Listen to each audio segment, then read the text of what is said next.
Hi guys. आज मैं फिर से आप लोगों को वन वर्ड क्वेश्चन बताऊंगा।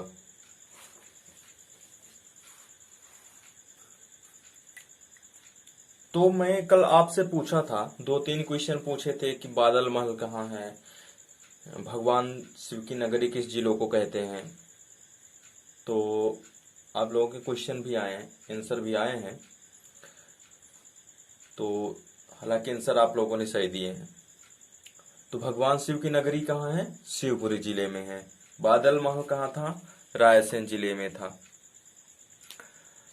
आज मैं कुछ और बता देता क्वेश्चन आप लोगों को। जैसे तात्या टोपे की समाधि स्थल कहाँ पर है? तो तात्या टोपे की समाधि स्थल कहाँ पर है? शिवपुरी जिले में है। शिवपुरी जिले में पहला नंबर है कि तात्या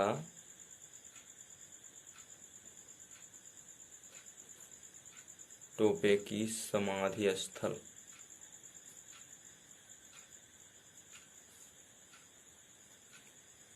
कहाँ पर है?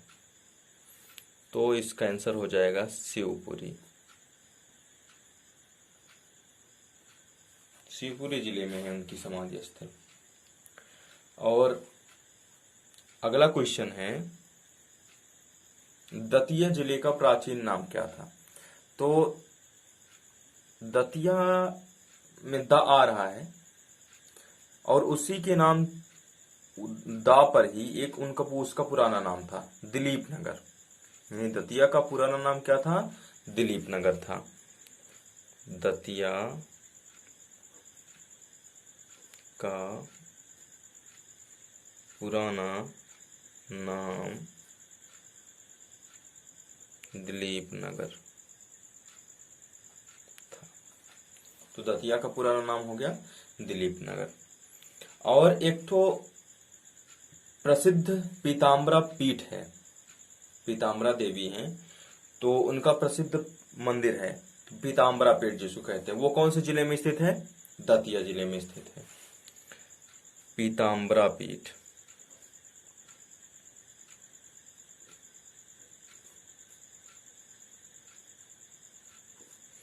कहां पर है? तो दतिया में। ये पीताम्बरा देवी का मंदिर भी है यहाँ पर, उसी को हम बोलते हैं पीताम्बरा पीठ। फिर नरवर का किला कहाँ पर है? नरवर, नरवर का किला। तो चाहे जो भी परीक्षाएं हो, एक किले का नाम, एक महल का नाम, मेला कहाँ पर लगता है, एक ठो मेला का नाम, तो और नृत्य हो गए। इन प्रकार से क्वेश्चन एक एक पूछे जाते हैं। सभी क्षेत्रों से एक एक क्वेश्चन अब पूछे जाएंगे। तो अपने इतने 52 जिले हैं मध्य प्रदेश में, कौन से जिले से पूछ देता है कि इस जिले में कौन सा महल है। तो आप लोग को इन चीजों को बारीकी से ध्यान देना है, क्योंकि एक एक नंबर के लिए तो परीक्षा में हम लोग मेहनत करते हैं, और अगर एक नंबर यही छूट गया तो फिर वो एक नंबर पीछे हो जाएंगे। तो इन चीजों को भी आप लोग ध्यान से रखिएगा कि कौन सा किला कहाँ पर है। और ऐसे भी जो जरूरी किले हैं उनको हम बता देंगे। तो जिनको मैं बताऊंगा तो आप लोग उनको अच्छे से ध्यान से पढ़ लीजिएगा। तो अभी हम क्या बता रहे हैं कि नरवर का किला कहाँ है। तो नरवर का किला कहाँ है? इसको हम नल दमयंती किला भी कहते हैं। नरवर के किला को नव नल लिखेंगे इसमें, नल दमयंती किला भी इसको कहते हैं। किसको? नरवर के किले को हम नल दमयंती किला भी कहते हैं। ये कहाँ पर स्थित है? शिवपुरी में स्थित है, शिवपुरी में।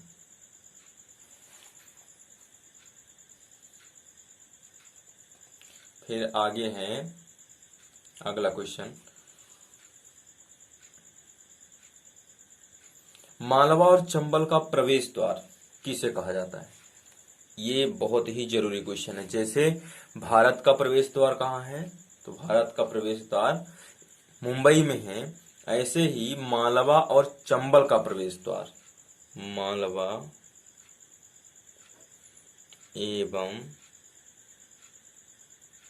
चंबल का प्रवेश द्वार। तो मालवा एवं चंबल का प्रवेश द्वार कहाँ पर है? गुना जिले में है। गुना जिले से मालवा और प्रवेश द्वार का चंबल मिलता है गुना जिले में। और दतिया जिले के किले में क्या लिखा है? ये आज भी एक रहस्य ही है कि कब लिखवाया गया, उसमें कौन से राजा ने लिखवाया। तो हालांकि इसका विस्तार से पढ़ने पर पता भी चल जाता है कि कौन से राजा ने कब लिखवाया था, पर अभी तो ये क्वेश्चन बनता है कि दतिया जिला जो है वहां पर किला है और उस किले में क्या लिखा हुआ है। तो उस किले में लिखा हुआ है न्याय मुकुट का हीरा है। तो अगर ये भी कहा जा सकता है कि न्याय मुकुट का हीरा है कौन से जिले में और कहां पर लिखा है, तो इसका आंसर हो जाएगा दतिया जिले में, और वहां पर जो दतिया जिले का किला है उस पर लिखा है क्या? न्याय मुकुट का हीरा है। तो ये क्वेश्चन आ भी सकता है परीक्षा में। तो न्याय मुकुट का हीरा है कहां पर है लिखा है? ये दतिया के किले में लिखा है। दतिया के किले में लिखा है कि न्याय मुकुट का हीरा है। अगला है इसमें क्वेश्चन कि मध्य प्रदेश में न्यूनतम तापमान किस जिले का होता है? मध्य प्रदेश में न्यूनतम तापमान किस जिले का होता है? तो बताइए आप लोग इसका आंसर। न्यूनतम तापमान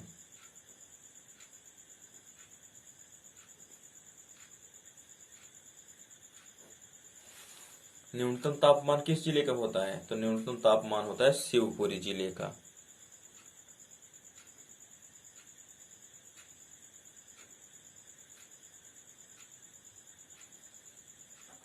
अभी एक दिन आप लोगों को बताए थे कि सब सूर्य की रोशनी सबसे ज्यादा कौन से जिले में आती है? तो राजगढ़ जिला था उसमें।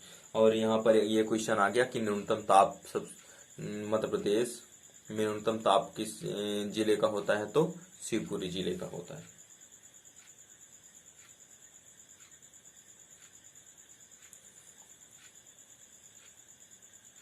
फिर अगला क्वेश्चन है कि तेजा जी का मेला कहाँ लगता है? तेजा जी का मेला कहाँ लगता है? जैसे सिंहस्थ का मेला कहाँ लगता है मध्य प्रदेश में, तो आप लोगों को सिंहस्थ का तो पता है, उज्जैन में लगता है मेला, 12 वर्ष में लगता है। तो ऐसे ही तेजा जी का मेला है, तो तेजा जी का मेला कहाँ पर लगता है? गुना जिले में लगता है। तेजा जी का मेला कहाँ पर लगता है? गुना जिले में।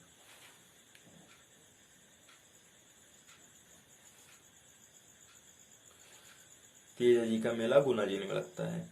फिर अगला क्वेश्चन है कि मध्य प्रदेश का प्रथम पर्यटन नगरी किसे घोषित किया गया?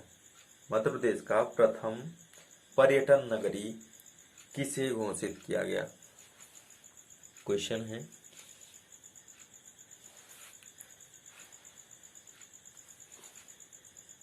मध्य प्रदेश का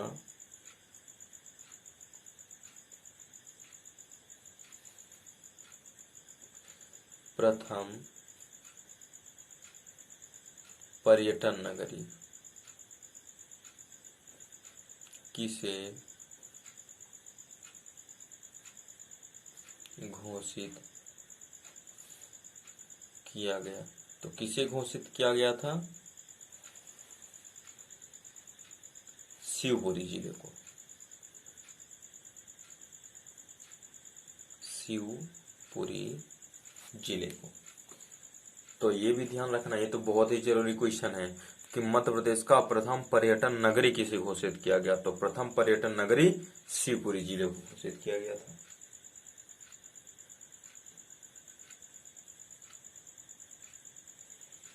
और एक क्वेश्चन ये है आप लोग शायद इसके बारे में तो जानते होंगे कि 1857 की क्रांति में जो क्रांतिकारी थे तात्या टोपे, उनको शिवपुरी में फांसी दी गई थी। 18 अप्रैल 1859 को दी गई थी। इसीलिए उनकी जो समाधि स्थल है शिवपुरी में ही बनाई गई थी। क्योंकि जैसे ग्वालियर में हमने बताया था, ग्वालियर में रानी लक्ष्मीबाई की समाधि स्थल है। तो क्यों वहां पर समाधि स्थल उनकी है? क्योंकि उनकी जो अंतिम समय था, जब उनका जब मृत्यु हुई, तो वो ग्वालियर जिले में ही हुई थी। वो युद्ध लड़ते लड़ते पहुंच गए थे ग्वालियर में, तो वहीं पर उनकी मृत्यु हुई थी। इसलिए उनकी समाधि स्थल भी ग्वालियर जिले में बनाई गई थी। ऐसी तात्या टोपे के साथ है। इनकी जो मृत्यु हुई थी कहाँ पर हुई थी? शिवपुरी जिले में, लेकिन इनको फांसी दी गई थी। 18 अप्रैल 1859 को दी गई थी। ठीक है, अब आगे है क्वेश्चन,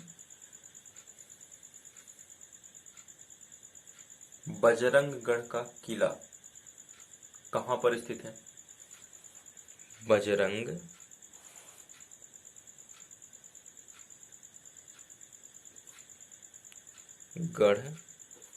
का किला कहाँ पर है? तो कहाँ पर है बताइए आप लोग? ये गुना जिले में है। अभी हमने पूछा तेजा जी का मेला कहाँ पर लगता है, तो तेजा जी का मेला गुना जिले में लगता है। और ये बजरंगगढ़ का किला भी कहाँ पर है? तो गुना जिले में है।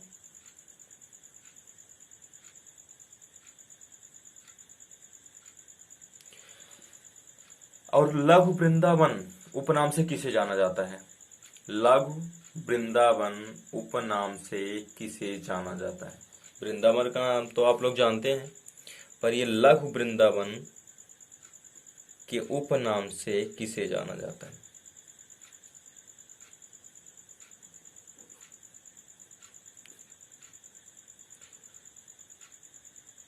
लघु वृंदावन के उपनाम से किसे जाना जाता है? तो इसे दतिया को जाना जाता है। क्यों जाना जाता है बताइए? क्योंकि यहाँ पर अनेक मंदिर हैं और उन अनेक मंदिरों के कारण ही इसे लघु वृंदावन के नाम से जाना जाता है, दतिया जिले को। और अभी हमने क्या बता दिया? बजरंगगढ़ का किला कहाँ पर स्थित है? गुना जिले में स्थित है। तेजा जी का मेला भी गुना जिले में लगता है। और एक चीज और इसमें हमने पढ़ा कि मालवा एवं चंबल का प्रवेश द्वार कहाँ पर था? गुना जिले में था। और एक नेशनल फर्टिलाइजर्स विजयपुर कहाँ पर स्थित है? नेशनल फर्टिलाइजर्स विजयपुर कहाँ पर स्थित है? तो नेशनल फर्टिलाइजर्स विजयपुर गुना जिले में ही स्थित है। कहाँ पर स्थित है? गुना जिले में स्थित है। तो लिख लेते हैं, नेशनल फर्टिलाइजर्स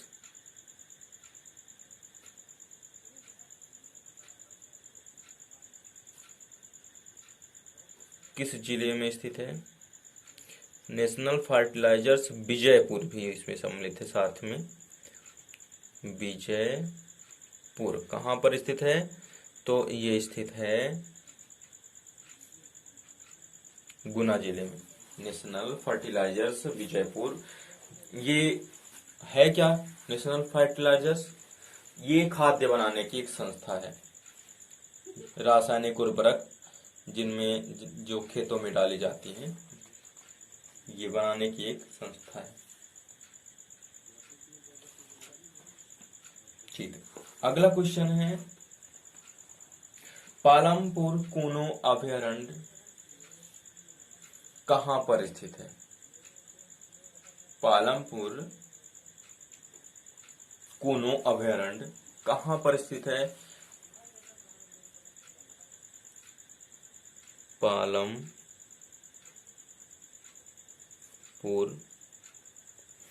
अभयारण्य कहाँ पर स्थित है? कहाँ पर स्थित है ये पालमपुर अभयारण्य? ये श्योपुर स्थित में है। श्योपुर पुर।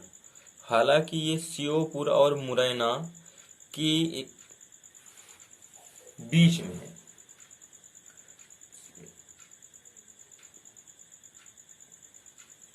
वहां पर एक नदी बहती है जिस उसका नाम है कूनो नदी। कहां पर? श्योपुर और मुरैना के बीच में। और उस नदी का नाम है कूनो नदी, और उस नदी के नाम पर ही इसका नाम रख दिया गया पालमपुर कूनो अभयारण्य। पालमपुर कूनो अभयारण्य। और एक चीज में ध्यान रखना, इसमें बहुत ही जरूरी क्वेश्चन बनता है कि एशियाई सिंहों का संरक्षण किस अभयारण्य में किया जा रहा है? तो इसी अभयारण्य में, पालमपुर कूनो अभयारण्य में किया जा रहा है। और इसको इसीलिए विकसित किया जा रहा है, बाघ अभयारण्य के रूप में इसको विकसित किया जा रहा है। किसके लिए? जो एशियाई सिंह हैं उनको संरक्षित रखने के लिए। और वो अभी तक एशियाई शेर कहां पर रहते थे? गुजरात के गिर अभयारण्य में रहते थे, और उनको वहां से अब ट्रांसफर करके लाया जा रहा है। कहां पर? पालमपुर कूनो अभयारण्य में लाया जा रहा है। यहां पर उनको स्थित मतलब संरक्षित किया जाएगा। फिर अगला है इसमें क्वेश्चन,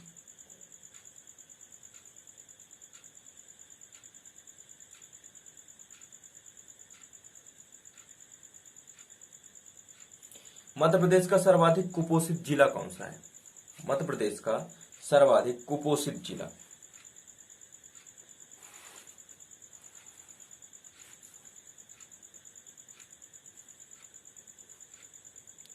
सर्वाधिक कुपोषित जिला। तो सबसे कुपोषित जिला कौन सा है बताइए आप लोग? तो मध्य प्रदेश का सबसे कुपोषित जिला है श्योपुर।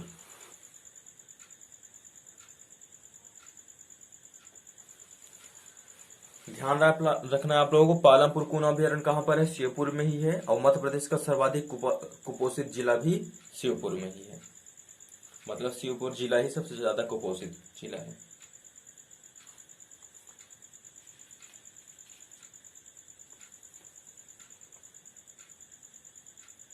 और भू उपग्रह दूर संचार अन्वेषण केंद्र कहां पर स्थित है? मध्य प्रदेश में भू उपग्रह दूर संचार अन्वेषण केंद्र भी स्थित है, लेकिन ये है कहां पर? तो आप लोग इसको बताइए। भू उपग्रह दूर संचार अन्वेषण केंद्र कहां पर स्थित है? भू उपग्रह दूर संचार अन्वेषण कहां पर स्थित है? ये गुना जिले के विजयपुर में स्थित है। अभी हमने एक पीछे पढ़ा था क्वेश्चन, क्या पढ़ा था कि नेशनल फर्टिलाइजर्स विजयपुर किस जिले में स्थित? गुना जिले में। तो यानी कि उस विजयपुर में ही वो स्थित है गुना जिला में, लेकिन वो विजयपुर नामक स्थान है। तो और जो भूपग्रह दूरसंचार अन्वेषण केंद्र है ये भी गुना जिले के विजयपुर नामक स्थान पर ही है। तो इसमें हालांकि जिला पूछेगा तो जिला लिख देंगे क्या? गुना। और स्थान अगर पूछेगा तो स्थान आप लोगों को लिख देना है क्या? विजयपुर। दोनों आप लोग याद रख सकते हैं, विजयपुर स्थान है और गुना क्या है?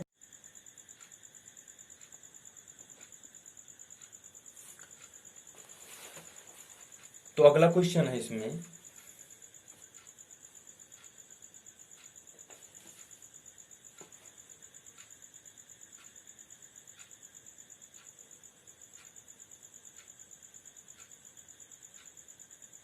चंबल राष्ट्रीय उद्यान कहां पर स्थित है? चंबल राष्ट्रीय उद्यान कहां पर स्थित है?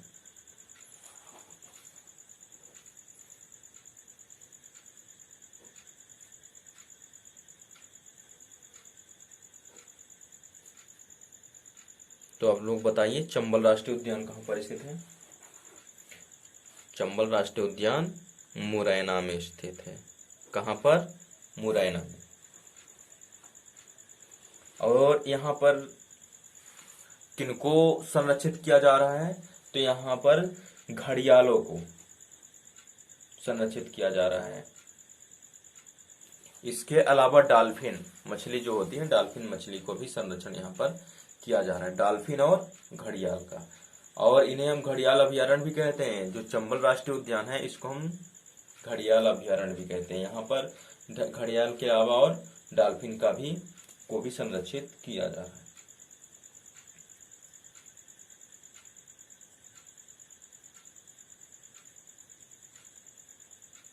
और देश का पहला शीर्ष शहद उत्पादक जिला कौन सा है? देश का पूछ रहा है, यानी कि भारत का पहला शहद उत्पादक जिला कौन सा है? तो बताइए आप लोग इसको। देश का शीर्ष शहद उत्पादक जिला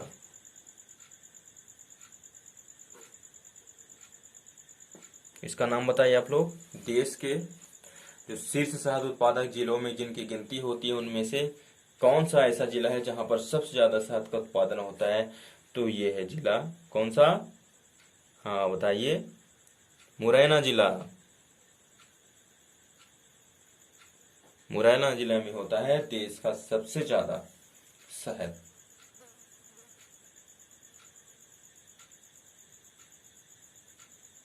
ठीक है, अगला क्वेश्चन है,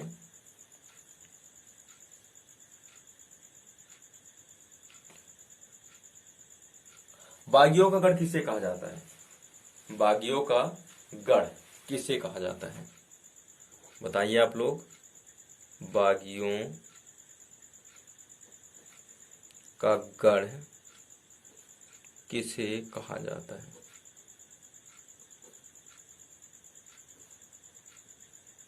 तो बताइए आप लोग, बागियों का गढ़ किसे कहा जाता है?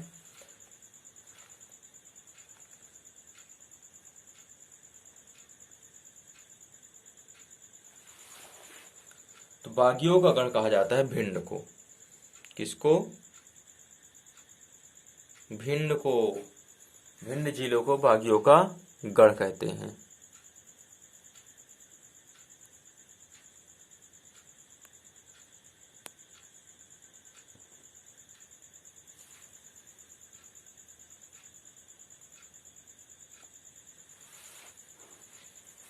आप लोग सुने भी होंगे चंबल के डाकू।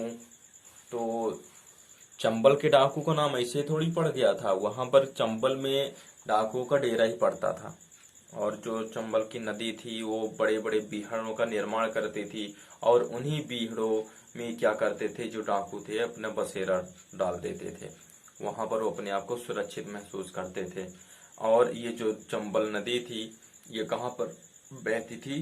ये चंबल नदी मुरैना, भिंड और श्योपुर तीनों जिलों से बहती हुई जाती थी। क्यों? और ये तीनों जिलों के किनारे में थी, और मध्य प्रदेश राजस्थान की क्या बनाती थी? सीमा बनाती थी। और सबसे ज्यादा जो बीहड़ का निर्माण की थी वो भिंड जिले के पास की थी, और इसीलिए वहां पर ज्यादा ये अपना क्या बनाते थे? बसेरा बनाते थे। और इसीलिए इसको कहा जाने लगा कि ये क्या है? बागियों का गढ़ है। बागियों मतलब जो लोग शासन के विरुद्ध काम करते हैं, अब शासन के विरुद्ध के साथ साथ में जो अनैतिक कार्य हैं उन करते हैं, उनको बोलते हैं क्या? बागियों का। बागी बोलते हैं उनको। ठीक है, फिर आता है अगला क्वेश्चन, अटेर का किला एवं गोहद का किला किस जिले पर स्थित है? अटेर का किला एवं गोहद का किला कहां पर स्थित है? दो किले हैं इसमें, एक अटेर है, दूसरा गोहद।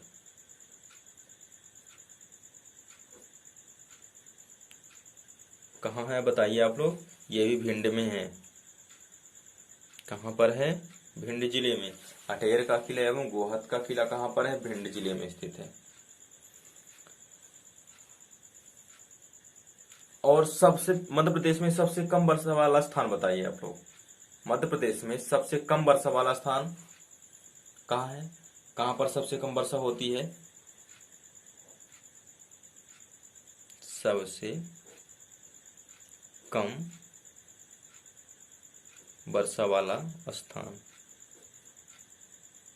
तो बताइए आप लोग, सबसे कम वर्षा वाला स्थान भिंड ही है। अगला क्वेश्चन है, औद्योगिक विकास केंद्र कहां पर स्थित है? बताइए, औद्योगिक विकास केंद्र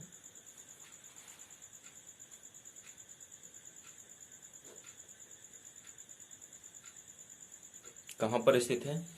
औद्योगिक विकास केंद्र ये स्थित है वानमोर में। कहां पर स्थित है? वानमोर, मुरैना में। मुरैना जिला है, वहीं पर स्थित है ये वानमोर। और यहीं पर क्या है? औद्योगिक विकास केंद्र स्थित है। अगला क्वेश्चन है,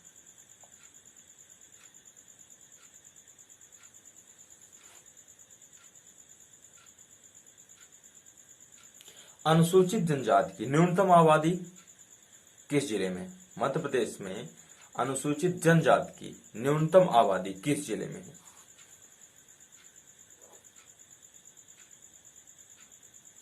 अनुसूचित जनजाति की न्यूनतम आबादी कहां पर है? बताइए। यह है भिंड जिले में। कहां पर है? भिंड जिले में है न्यूनतम आबादी। तो आज इतने क्वेश्चन आपके साथ लेकर आया था। अब इसके आगे के क्वेश्चन कल आपके साथ लेके आऊंगा। तो अगर आप लोगों को ये वीडियो अच्छा लगा हो तो प्लीज लाइक और शेयर और सब्सक्राइब जरूर कीजिए। धन्यवाद।